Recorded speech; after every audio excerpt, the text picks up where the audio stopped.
ఉన్న బంగారాన్ని విడిపించి ఆ రోజు ఆన్లైన్ రేటుకే మేము కొంటాం. Sharma gold company. గత శనివారం అనకాపల్లి ఆర్టీఓ కార్యాలయం వద్ద ఆటో డ్రైవర్ పై కత్తితో దాడి చేసిన కేసును పోలీసులు ఛేదించారు. ఘటన జరిగిన ప్రదేశంలో ఉన్న సీసీ ఫుటేజ్ ఆధారంగా నిందితుడిని కనిపెట్టారు. దాడి చేసిన వ్యక్తి గవరపాలెంకు చెందిన అరుణ్ కుమార్ గా గుర్తించారు. ఇక నిందితుని అదుపులోకి తీసుకున్న పోలీసులు అరెస్టు చేసి జ్యుడిషియల్ రిమాండ్ కు తరలించారు. అనకాపల్లి చోడవరం రహదారిపై ఆటో డ్రైవర్ గోవింద్ వెళ్తున్నాడు. అయితే అదే సమయంలో ఆటో ఎక్కబోయిన నిందితుడు అరుణ్ కుమార్ కు ఆటో డ్రైవర్ గోవింద్ కు మధ్య స్వల్ప వాగ్వాదం చోటు చేసుకుంది. మద్యం సేవించున్నావని ఆటోలో వస్తే వేరే ప్రయాణికులకు ఇబ్బంది కలుగుతుందని గోవింద్ వాదించాడు. ఇదే విషయంలో ఇద్దరి మధ్య గొడవ జరిగింది. దీంతో నిందితుడు అతన్ని వెంట తెచ్చుకున్న కత్తితో డ్రైవర్ పై విచక్షణ రహితంగా దాడి చేసి పరారయ్యాడు. ఆ దాడిలో గోవింద్ చేతికి తీవ్ర గాయాలయ్యాయి. ఇక ఇది గమనించిన స్థానికులు డ్రైవర్ ను ఆసుపత్రికి తరలించారు. ప్రస్తుతం గోవింద్ ఆసుపత్రిలో చికిత్స పొందుతున్నాడు. అతని చేతికి తీవ్రంగా గాయమైంది. ఇక డ్రైవర్ ఇచ్చిన ఫిర్యాదుతో కేసు నమోదు చేసుకున్న పోలీసులు దాడి జరిగిన ప్రదేశంలో ఉన్న సీసీ కెమెరా ఆధారంగా నిందితుని గుర్తించి అరెస్టు చేశారు. ఇది ఇలా ఉంటే నిందితుడు తాడి అరుణ్ కుమార్ కొన్నాళ్లుగా గంజాయికి అలవాటు పడి గంజాయి మత్తులో గర్వపాలెంలో అనేక ఘర్షణలకు పాల్పడినట్టుగా తెలుస్తోంది.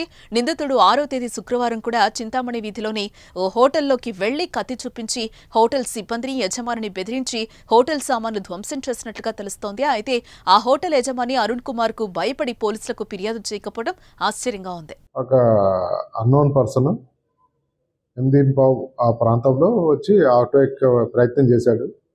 సో దాంతో ఆటో డ్రైవరు నువ్వు తాగేసి ఉన్నావు, నా ముందు ఎక్కద్దు అది ఇది అని చెప్పి వాళ్ళిద్దరి మధ్య ఆల్టర్కేషన్ అయితే సబ్సిక్వెంట్గా ఆయన దగ్గర ఉన్నటువంటి ఎవరైతే అన్నోన్ పర్సన్ తాలూకా కత్తి ఉందో కత్తితో చేతుల మీద గట్ట గాయపరచడం జరిగింది. దాని మీద సబ్సిక్వెంట్గా ఎన్టీఆర్ హాస్పిటల్కి అతని ఇంజూర్డ్ పర్సన్ ఎవరైతే ఉందో ఆటో డ్రైవర్ని షిఫ్ట్ చేయడం జరిగింది. అతను ఇచ్చినటువంటి కంప్లైంట్ బేస్డ్ను కేసు నమోదు చేసి దర్యాప్తు చేస్తున్న క్రమంలో సీసీ కెమెరాస్ ద్వారా అతని త్వరగా ఫుటేజెస్ అవన్నీ కూడా తీసుకోవడం జరిగింది. తర్వాత సబ్సిక్వెంట్గా అతన్ని ఐడెంటిఫై చేసి అతని పేరు దాడి అరుణ్ కుమార్ సన్ ఆఫ్ శ్రీనివాసరావు, నిదానదొడ్డి గ్రామం, నిదానదొడ్డి వీధి, గౌరపాలెం చెందినటువంటి వ్యక్తిగా అతన్ని నిర్ధారించడం జరిగింది. దాని మీద మనం అరెస్ట్ చేసి తరలించడం జరిగింది జ్యుడిషియల్ రిమాండ్.